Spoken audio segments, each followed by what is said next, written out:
अस्सलामुअलैकुम, मैं हूं अमजद अज़ीज़ मलिक और आप देख रहे हैं कसौटी डिजिटल। आज हम आपको ये बताएंगे कि पाकिस्तान के शुमाली इलाके कुदरती हुस्न से माला माल हैं। अगरचे ये आप जानते भी हैं और यही वजह थी कि सयाहों की बहुत बड़ी तादाद ने इस साल खैबर पख्तूनख्वा के शुमाली इलाकों का दौरा किया और सियाहत से भरपूर लुत्फ़ उठाया। सूबाई हुकूमत की भी कोशिश है कि सयाहों को ज़्यादा से ज़्यादा सहूलतें फ़राहम की जाएँ ताकि आने वाले दिनों में न सिर्फ ये कि मौसम गर्मा बल्कि मौसम सरमा में भी मुल्क भर से सयाह इस खूबसूरत इलाके को देखने के लिए आएँ। आज हम आपकी मुलाकात करवाएंगे नारान में मौजूद कागान डेवलपमेंट अथॉरिटी के चेयरमैन एमल ज़मान से। एमल ज़मान का शुमार गोल्फ़ के पाकिस्तान के मायनाज खिलाड़ियों में हुआ करता था। उन्होंने न सिर्फ ये कि पाकिस्तान में तमाम कौमी मुकाबलों में कामयाबियां हासिल की बल्कि एशिया की सतह पर भी मुकाबले जीते और पाकिस्तान की जानिब से एशियन चैम्पियन होने का एजाज़ भी हासिल किया। एमल इस वक्त हमारे साथ नारान से मौजूद है। बहुत शुक्रिया एमल। और आपसे पूछना ये था, पहला सवाल यही कि आप तो गोल्फ़ के चैम्पियन हुआ करते थे, गोल्फ़ खेला करते थे, कभी होल इन वन और कभी मुख्तलिफ स्कोर हुआ करते थे, लेकिन अब आप आगे सियाहत की तरफ, ये कोई बहुत बड़ी तब्दीली नहीं है? बस गोल्फ़ का एक टाइम था और गोल्फ़ में जितनी इनपुट और मेहनत करनी थी वो भी एक हर चीज़ की एक टाइम होता है और उस तक की और अचीवमेंट्स जो होनी थी और जो अल्लाह ताला ने उसमें मुझे कामयाबियाँ दी वो तो आपको सारा पता है पाकिस्तान गोल्फ़ के लेवल पे। लेकिन फिर टाइम ये आया कि कुछ ऐसे फीलिंग आई कि नहीं, कुछ ना कुछ वापस अपने सोसाइटी को, अपने मुल्क को कुछ रिटर्न, कुछ कंट्रीब्यूशन वापस होनी चाहिए। तो उसमें मैंने फिर ये मौका मिला कि इस एरिया की डेवलपमेंट, कागान, नारान, कुनहार वैली की डेवलपमेंट के लिए क्या हो सकता है। तो वो भी अल्लाह ताला के करने थे कि ऐसे अच्छा एक बोर्ड मेंबर मिले, बहुत ज़बरदस्त ऑनेस्ट डेडिकेटेड लोग जो काम करना चाहते हैं और रिज़ल्ट्स आपके सामने हैं कि ओनली 8-9 महीने में हमने 4-5 प्रोजेक्ट, मेजर प्रोजेक्ट्स मुकम्मल किए और अल्हम्दुलिल्लाह 1 रुपए जो है उसमें कहीं से गवर्नमेंट का नहीं इस्तेमाल किया। डोनर्स को रिक्वेस्ट किए जो मेरे अपने कॉन्टैक्ट्स थे और जितने भी पुराने मेरे गोल्फ़ के कॉन्टैक्ट्स थे, डोनर्स को रिक्वेस्ट किए और वो उससे हमने उन्हीं प्रोजेक्ट्स की इफ्तिताह के लिए फिर प्राइम मिनिस्टर साहब को इनवाइट किया। एमल, इमरान खान वज़ीर आज़म पाकिस्तान ने भी कुछ दिन कबल, बल्कि चंद हफ्ते पहले दौरा किया था नारान का। तो क्या इसे ये हम यकीन करें कि चूँकि उनकी सियाहत में बड़ी दिलचस्पी है तो इससे न सिर्फ ये कि इलाके में सियाहत को तरक्की मिलेगी बल्कि इलाके की जो मईशत है उसमें भी बेहतरी आएगी? देखें, इसमें एक जो मेजर हमारा वो था टूरिज़म अपलिफ्ट।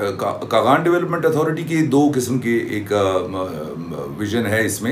एक तो ये है कि डेवलपमेंट ऑफ द एरिया, जो कि अल्टीमेटली वो भी टूरिज़म पे ही आ जाता है, और दूसरा जो है उसका डायरेक्ट अपलिफ्ट ऑफ टूरिज़म। और टूरिज़म इंडस्ट्री में आपको पता है कि जॉब्स भी आ जाते हैं, प्राइवेट सेक्टर सारा उसमें इन्वॉल्व होता है, एक खोके वाला भी इन्वॉल्व होता है, घोड़े वाला भी होता है, तो वो भी उसमें टूरिज़म अपलिफ्ट में काफ़ी चीज़ें आपकी इलाके की बेहतरी की हो जाती हैं। इसमें हमने एक जो मेजर एक चेंज ला रहे हैं कि नारान कागान में एक ही एक्टिविटी थी, लेक सैफ अल मलूक विज़िट। इसके अलावा उसमें कोई और एक्टिविटी नहीं थी। तो हमने एक प्रोग्राम बनाया है to make Naran destination trout trophy fishing. इसमें ये हम इनकरेज करना चाहते हैं आने वाले सालों में कि सयाह आएँ, उनके बच्चे आएँ और वो आके अपने हाथों से खुद ट्राउट फिश एंगलिंग करें, ट्राउट फिश पकड़ें। एक एक्टिविटी, एंटरटेनमेंट, और ज़रूरी नहीं है कि वो सारी फ़िश उन्होंने घर ले जानी है। उसमें से वो जो अच्छी ट्रॉफी साइज़ है उसके साथ पिक्चर खींच के उसको रिलीज़ भी आप कर सकते हैं, catch and release, know kill. तो ये एक मॉडर्न और सिविलाइज कॉन्सेप्ट भी है कि आप खाने के लिए एक आध मछली ले जाएं, बाकी आप रिलीज़ करें। और people would enjoy this activity. और फिर वो इसमें वेस्टर्न जो आपका लोग हैं वेस्ट में, वो इस चीज़ के लिए बहुत ज़्यादा इंटरेस्टेड हैं कि वो आएँ। जैसे आपको पता है वो आते हैं मारखोर, आइबेक्स, जीबी जाते हैं ट्रॉफी हंटिंग के लिए। इसी तरह दुनिया की बहुत बड़ी एंगलिंग सोसाइटीज़ हैं, एंगलिंग एसोसिएशंस हैं, जो कि इस किस्म की एरियाज़ में आके और वो एक फ़िश के लिए वो आके आपके होटल में कमरा भी लेते हैं, आपके रेस्टोरेंट भी यूज़ करते हैं, आपकी ट्रांसपोर्ट भी यूज़ करते हैं, और एक दो अच्छे ट्रॉफी साइज फ़िश पकड़ के उसके बाद तस्वीर लेके एंड देखो। सो ये वेस्ट को भी हम इस पे इनवाइट करेंगे कि जी वो आके पार्टिसिपेशन इसकी ज़्यादा हो इस चीज़। अमल, ये बताइए कि हज़ारा मोटरवे भी तकरीबन मुकम्मल होने को है और बड़ी आसानी के साथ अब हम इस मोटरवे से आगे बढ़ सकते हैं। तो ये मोटरवे कितनी अहम है सेहत के हवाले से, ख़ास तौर पे इस कागान और नारान वैली के हवाले से? जी बिल्कुल, इसमें तो देखें अभी इसी गवर्नमेंट ने एक बड़ा ज़बरदस्त इनिशिएटिव लिया है कि जो सीपेक रोड आपके आगे जा रही है बिशाम के साइड पे, इसी से एक लिंक रोड जो है वो क्रॉस कर रही है डायरेक्ट जाबा के लिए, बालाकोट के लिए। ये अगर आप टेक्निकली देखें कि पुराने आज से 3 साल पहले का टाइमिंग और आज की टाइमिंग, आज आप तकरीबन 2 घंटे टाइम रिड्यूस हुआ है। 2 आवर्स की बचत है जब से ये आपकी एक्सप्रेस वे खुली है। और अभी लेटेस्ट जो इसमें आया है कि ये मानसेरा के साथ, पहले आप मानसेरा के साथ एंट्री करते थे कागान रोड पे टूरिस्ट, अभी उनको कोई मानसेरा के साथ एग्जिट नहीं करना है, वो सीधा जाएंगे शतई डोडियाल रोड पे, मेन सीपेक पे, और वहाँ से टर्न करेंगे बकरियाल जो न्यू बालाकोट सिटी है, which will take them in 15 minutes to Balakot Jaba road. तो ये बहुत, और दूसरा इससे जी इस रोड से जो हमारी आज़ाद कश्मीर से लिंक है वो डायरेक्ट मोटरवे से कनेक्ट हो जाएगी। 15 मिनट में आज़ाद कश्मीर का जो बटरासी वाला रोड है वो 15 मिनट्स में इसका कनेक्ट हो जाएगा। तो ये भी बहुत बड़ी एक टूरिज्म के लिए एडवांटेज है। अच्छा, हमने वज़ीर आज़म की बात की, तो इमरान खान साहब ने का क्या कहना था ये जो मुख्तलिफ प्रोजेक्ट्स हैं उनके हवाले से? वज़ीर आज़म साहब तो देखें वो तो बहुत नेचर लविंग एक इंसान है, सबको पता है, और मुझे भी इसकी टोटल एहसास हुआ है कि he is a very nature friendly person. और जो भी आप नेचर के लिए करते हैं तो वो उनका एक किस्म का उनको खुशी भी होती है और सपोर्टिव है। अभी जो हम इसमें नेक्स्ट ईयर के लिए जो प्रोग्राम लॉन्च कर रहे हैं कि पाकिस्तान का पहला वॉलनट ऑयल एक्सट्रैक्शन मिल, ये उस इलाके की औरतों के लिए जितना भी वॉलनट ज़ाया हो रहा है उसकी वैल्यू एडिशन होके, और वो हर घर से एक रेवेन्यू जनरेशन 1 लाख से 1.25 लाख रुपए हर एक खातून को उससे ऑयल से मिलेगा, जो कि अपना वो वॉलनट ऑयल बॉटल करके रोड पे जैसे ये ट्राउट बेचते हैं वो भी साथ बेचते हैं। अच्छा, ये बताइए तो अखरोट के दरख्त हैं क्या?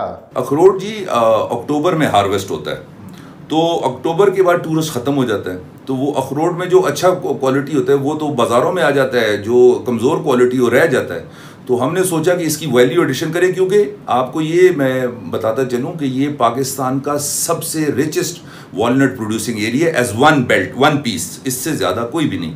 तो इसमें ये जितना अखरोट रह जाता था, इसके लिए हम सोच रहे हैं कि इसका एक्स्ट्रा वर्जिन वॉलनट ऑयल वो प्रोड्यूस हो, और वो फिर जो है वो हम हमारी इस मिल से इनको बॉटलिंग के साथ हैंड ओवर किया जाए, और ये फिर मार्केट में भी बेच सकते हैं, और रोड पे जो इनके छोटे छोटे दुकान बने हुए हैं उनको हम अपग्रेड करके वहाँ से भी ये अपनी चीज़ें खुद बेच सके।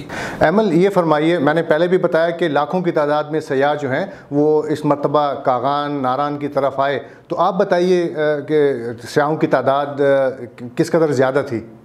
देखें जी, ये साल जो था कोविड भी था और एक्सपेक्टेड नहीं था कि टूरिज़्म इतनी ज़्यादा होगी। आपको मैं ये एक फिगर दे रहा हूँ कि ये हमारा अपना वो था कि we will expect about 1.8 million people tourist because of the COVID restrictions. इसमें तकरीबन कोई 3-fold to 4-fold इंक्रीज हुआ है, और उसकी रीज़न वन सिंपल रीज़न है कि 28 जून को prime minister of Pakistan Imran Khan ने लैंड किया नारान।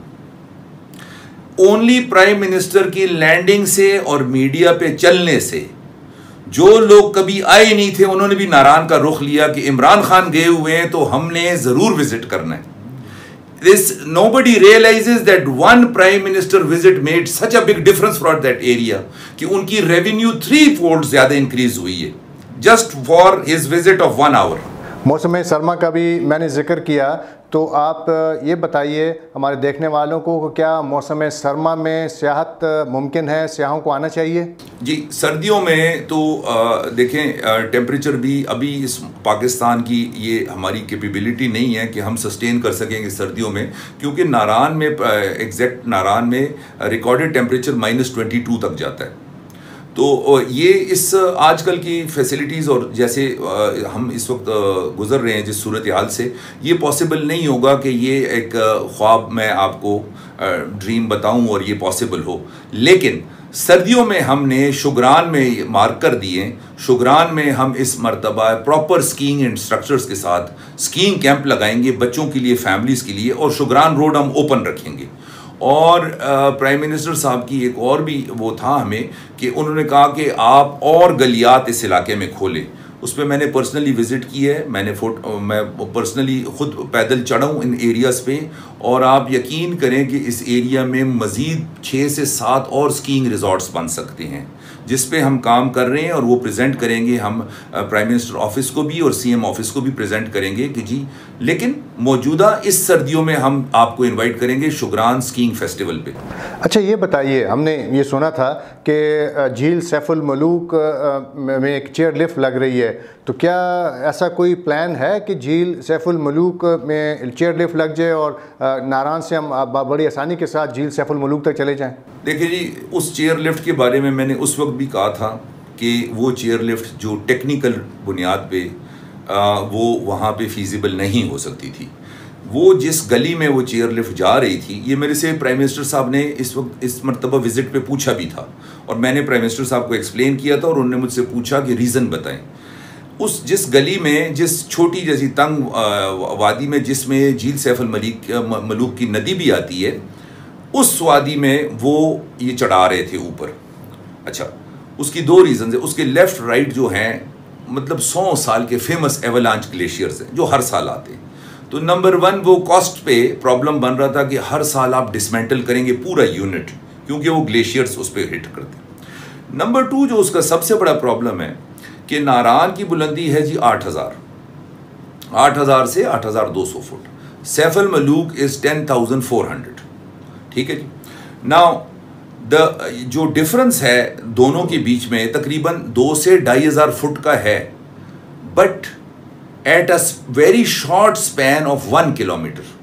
नाउ अगर आप क्लाइमेट के उससे लिहाज से मैं आपको समझाऊं, तो जब आपका इतनी शॉर्ट डिस्टेंस में क्लाइंब होता है, तो नारान में जब ज़मीन गर्म होती है तो हॉट एयर राइजेस अप। झील सैफुल मलूक 1 किलोमीटर गली है, बहुत करीब है, वहां से द कोल्ड एयर रशेज इन, सो ये एक विंड टनल बन जाता है, और वो विंड टनल से उस पर जो भी आपकी चेयर लिफ्ट या जो भी आपकी ट्रॉली या व्हाटएवर आप ले जाना चाहते हैं, उसका शदीद स्विंग आएगा, बिकॉज वो हवा जो है वो रेगुलरली जून और जुलाई में, as the land gets warm in Naran at 8,000 the air has to rise up, warm air rises up, thus making a vacuum. The cold air is instant over there, it rushes in from Lake Saiful Malook. So उसमें बहुत बड़ा wind shear effect है। तो क्या नहीं कर सकती? मेरा हिसाब से जी वो टेक्निकली feasible नहीं है। इस वजह से हमने अभी नई न्यू प्लेस एक तलाश की है बटाकुंडी पे, जो टोटल उसकी 700 मीटर सफ़र है, और आप 10 से 15 मिनट में लालाजार पे होंगे। और लालाजार हमने बिल्कुल निगलेक्ट किया था, which was the beauty of Kunhar. ऊपर टॉप पे जो पैस्चर्स हैं, मेडोज़ हैं, और लालाजार का रोड इतना कमज़ोर था कि उस पर बारिश में अब जा ही नहीं से, टूरिस्ट ने छोड़ दिया था। अभी हम सोच रहे हैं कि जी क्यों ना मेन रोड से बटाकुंडी को रोज़गार भी लोगों को मिलेगा, और बटाकुंडी से जस्ट इन 10 मिनट्स आप लालाजार पे होंगे। रोड पे 1.5 घंटा लगता था, 10 मिनट में आप होंगे, और जो है और लालाजार को वापस रिवाइव करेंगे उसकी ब्यूटी को। तो we are on to the Batakundi chair lift. बहुत शुक्रिया एमल ज़मान कि आपने आज हमसे गुफ्तगू की और हमारे देखने वालों को ये बताया कि न सिर्फ कागान नारान एक इंतहाई खूबसूरत इलाका है, बल्कि आने वाले दिनों में यहाँ पे सियाहत मज़ीद फ़रोग़ पाएगी। एक अलबत्ता ये अच्छी खबर नहीं थी कि चेयर लिफ्ट नहीं लग सकती, लेकिन उस जीपों में जाने का जो मज़ा है, बहरहाल जो सयाह सारे मुल्क से आएंगे बल्कि दुनिया के मुख्तलिफ ममालिक से, वो जीपों में जाएंगे और उसका लुत्फ़ भी उठाएंगे। आपका बहुत बहुत शुक्रिया।